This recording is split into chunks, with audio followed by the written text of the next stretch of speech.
Alright, I've done so much talking about the work that we have done to fix up this second LLC. I might as well shoot a video to summarize what we got. Sun's gone down. It's probably going to be hard to see, but this is a new garage door that was put in. Grainy because of low light. Let's get inside so I can actually show you something that's worth seeing. So, entering in through the garage, I can start to show you some of the things. I mentioned that new garage door, that I'm really happy with how it went in. The guy that installed it taught my brother a thing or two about how to put garage doors in correctly.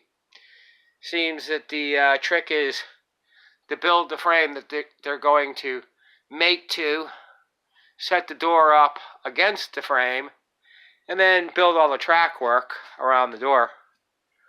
So that's one big improvement that we put in. Another one is up above, where you can see that we've put in all new insulation into the roof.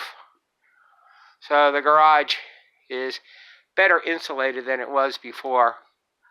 That back wall there is basically all underground, so we get the benefits of an underground house.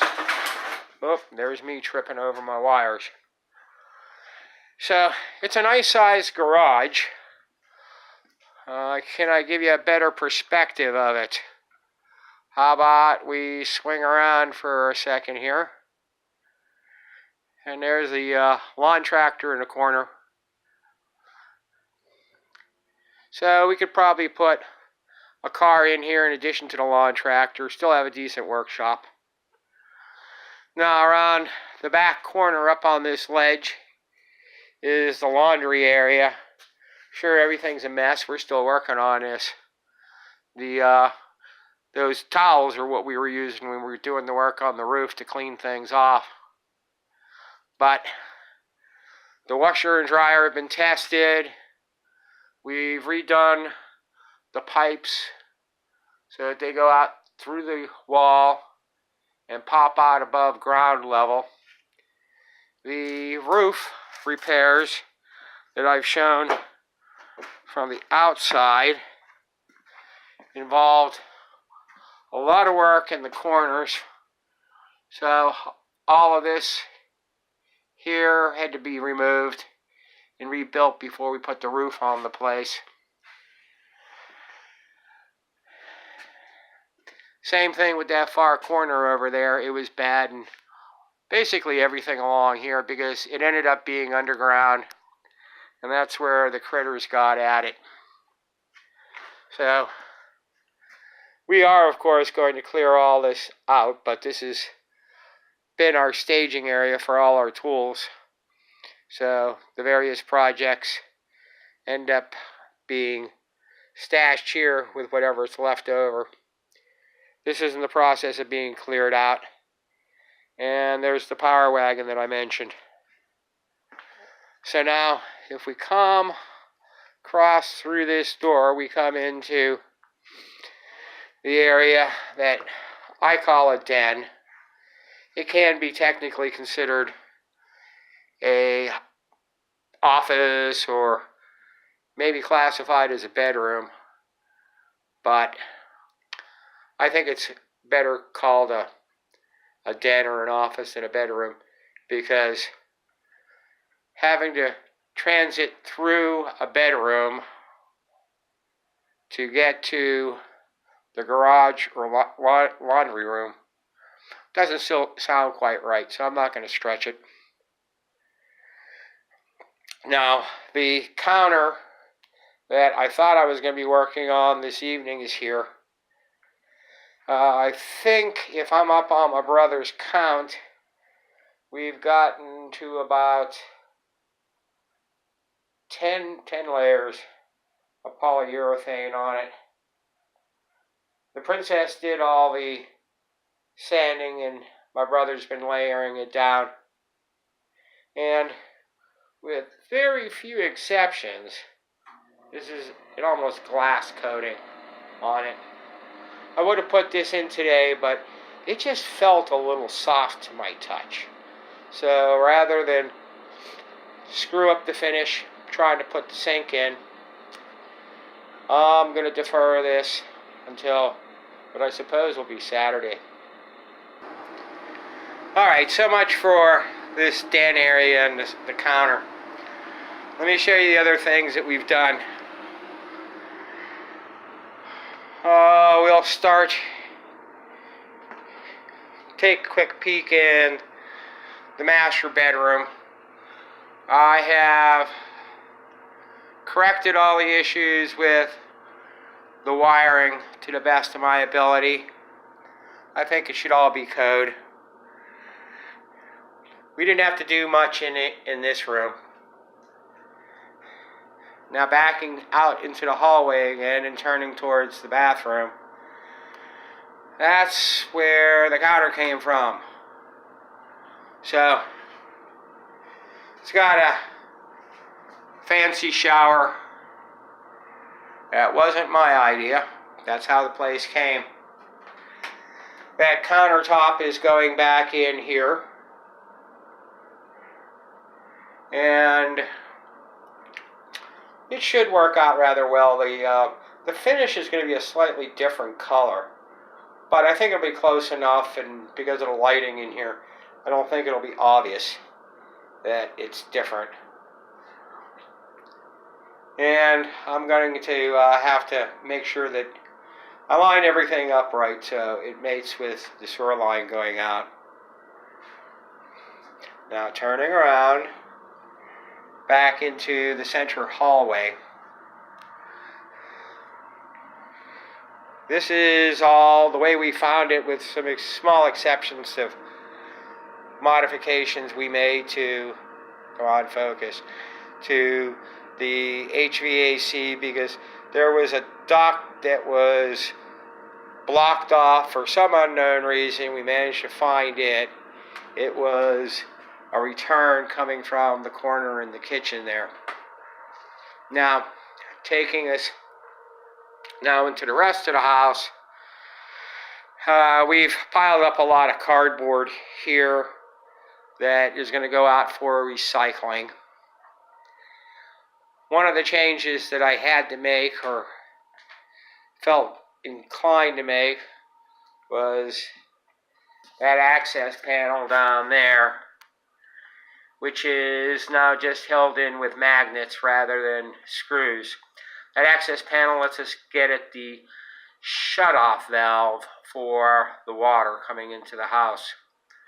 So I wanted to make it easier to get at it. We've tried to take care of this counter and not let things get piled up on it, or that it can damage it. So that's why the moving pad's on it, to keep my toolbox from damaging that finish.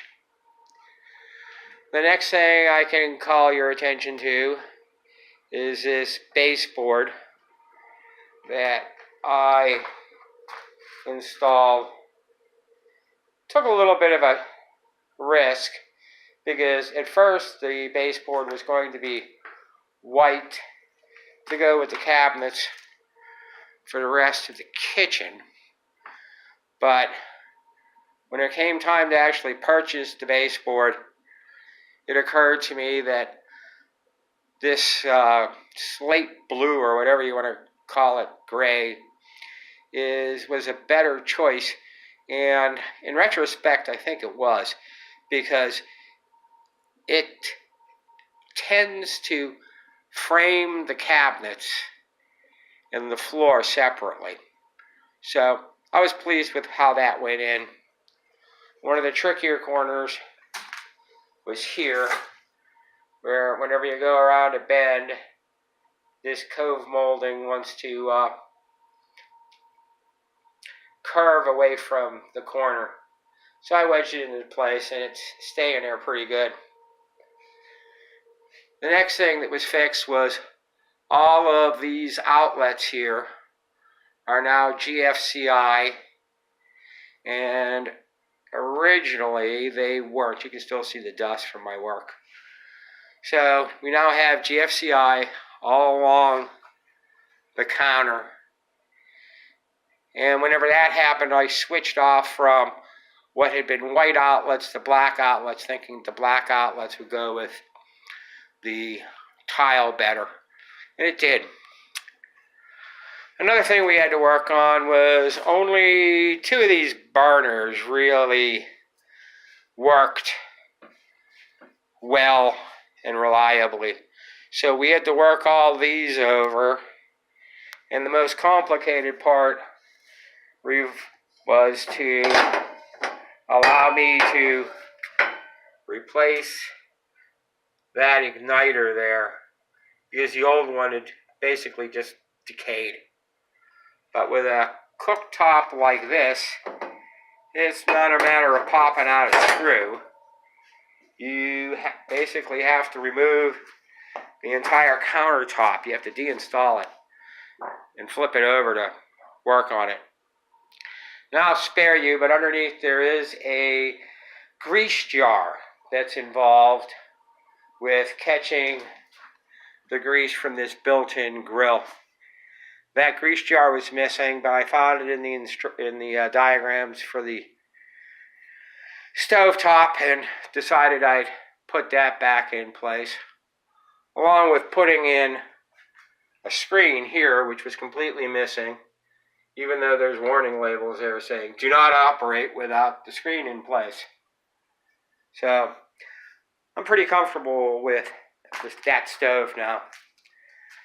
This outlet here is to service the air conditioner, which we never had to actually turn it on this year. It always stayed cool enough in here because it being underground that we didn't find a need to turn it on. But the problem was it was wired backwards, so I had to switch the wires on that and to get it working. And along with that, that's where we are feeding the outside GFCI outlets that we've put out on the deck. That cove molding was also installed here around underneath the counter, and these white stools you see here, Princess purchased specifically for this place because there's 2 different sizes.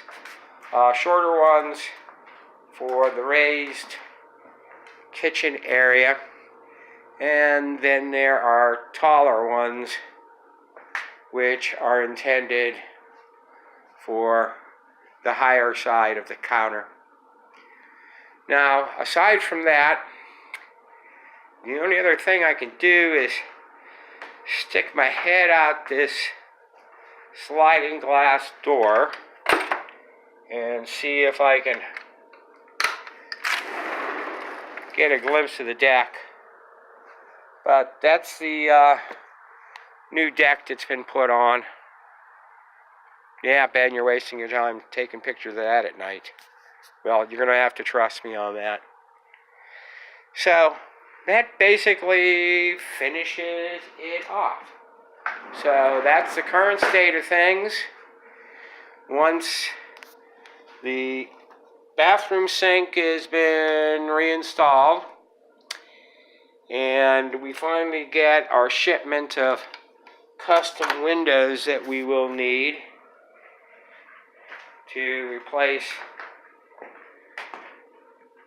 this set here, as well as the other ones in the house. But these are the complicating ones. That big window there is the one that's probably taken them the most time to build.